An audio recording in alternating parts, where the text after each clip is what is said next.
bear, lest this...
Oh, hello there. An honor to see you again. This room is not as it seems. There are two, not one pathways leading out. And only this lovely thing reveals the other path. And this, you lovely thing, only runs on miracles. Shall I provide you with one? To cast miracles, you must have strong faith in the gods. Miracles began as tales told by gods. We preserve their will with law, pray to their greatness, and are blessed in return. You must nourish your faith. We met Lycia of Lindelt in a previous episode, but I haven't really talked about her yet. She specializes in miracles, but there's more to her character than may first appear, and some of this is hinted at in her item descriptions. Lycia's chime, the idol's chime, reads, Sacred Chime of Lycia of Lindelt, a catalyst for miracles and hexes. In any town there will be a few folk with unusual urges. They either endeavor or resist these urges, or act upon them out of view of others. The world is not so welcoming they may bear their souls true. This description hints that there's something to Lycia that she's hiding in her dialogue. She presents herself as a very devout and almost holier-than-thou character when you meet her. But the more we learn about Lycia, the more evident it is that she's not the saint she makes herself out to be. The hood she wears, the saint's hood, reads, Lindelt is founded upon stringious commandments. Its inhabitants often travel to distant lands for aesthetic training, but more than a few of these trainees liberate themselves from Lindelt's teachings in the process. When we first encountered Lycia of Lindelt, she said that she came here to Dranglake to help the masses understand the glories and powers of miracles. And doesn't it seem odd that the device in that room was run by miracles? What machinery do you know of that is fueled by holy power? So it's very peculiar indeed. And there's an item we'll encounter later on that kind of completes Lycia's quest. So I plan on doing that in the future, because the resolution of her story is pretty darn interesting.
The Huntsman's Copse is probably one of my personal favorite areas of Dark Souls 2, especially in terms of its visual design. I love that opening vista with the sun setting and all the birds flying in the distance. I just think it's so cool and sets the atmosphere for this area so well. However, the Huntsman's Copse has quite the story behind it, and some of this is revealed in the Undead Lockaway Key. The undead hunts during the reign of the Old Iron King took place in this forest, and the cells in which the undead were held still stand to this day. However, the march of time has eroded any difference between the captors and the captives. During the time of the Old Iron King, when the curse of the undead came to plague his kingdom, he organized these great hunts where he would task certain individuals with hunting down any undead they could find and lock them away from the rest of the world. Now, we'll see these little dome cells all throughout the Huntsman's Copse, but there's an even more impressive and more dreadful undead lockaway in this area, the Undead Purgatory, and that's the place we'll be making our way towards.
I love this boss fight.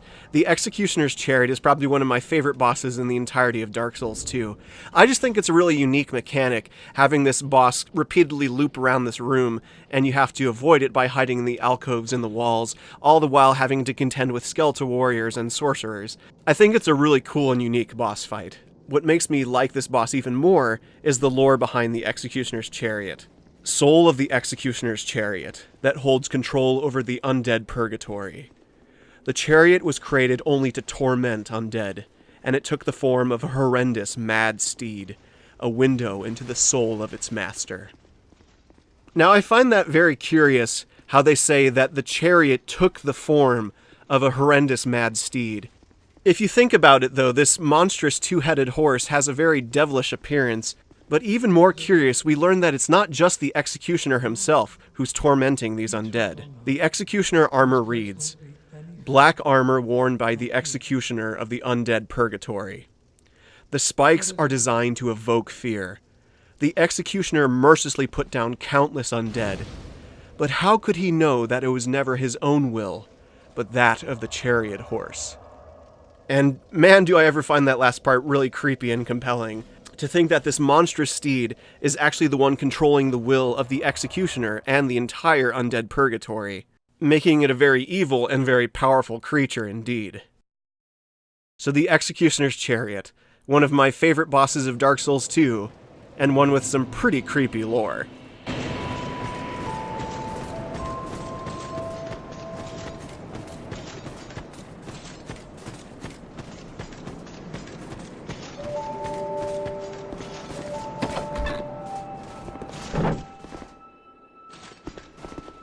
Oh, who are you again? No, I'm not serious. You do have a rather pleasant scent. A type.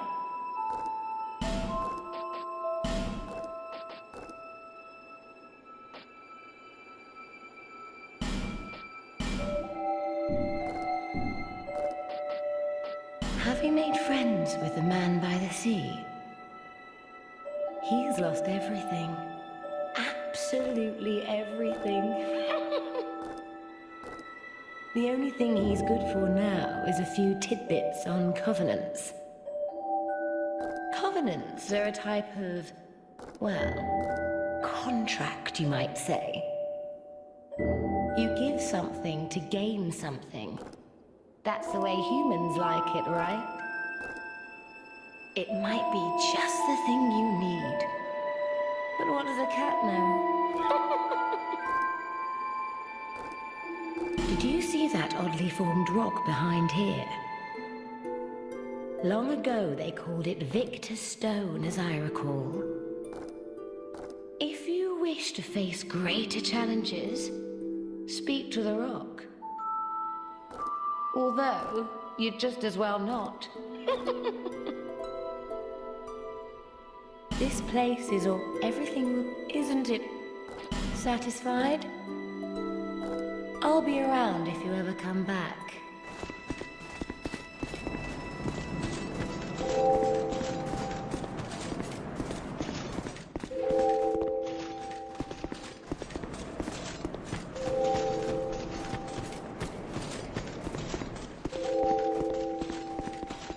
Sorry, have we met? Oh, sorry. It's just I've been awfully busy lately. Care to look over my wares? Please, be my guest. I upgraded my stock recently, although it may be a bit out of your reach.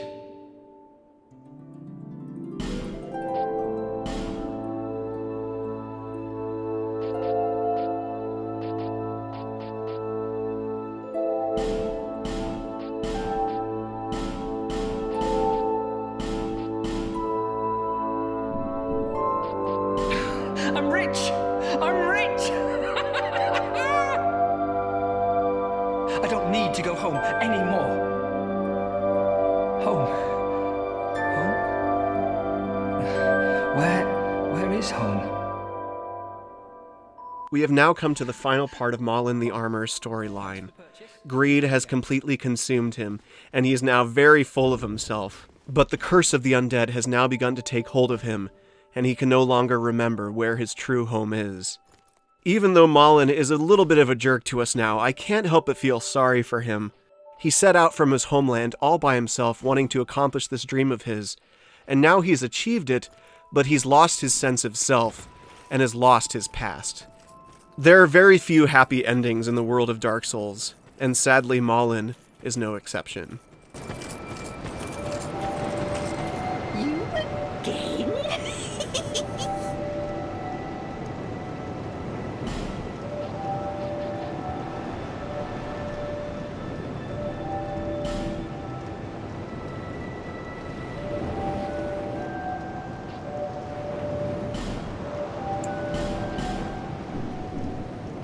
Take these, if you want them.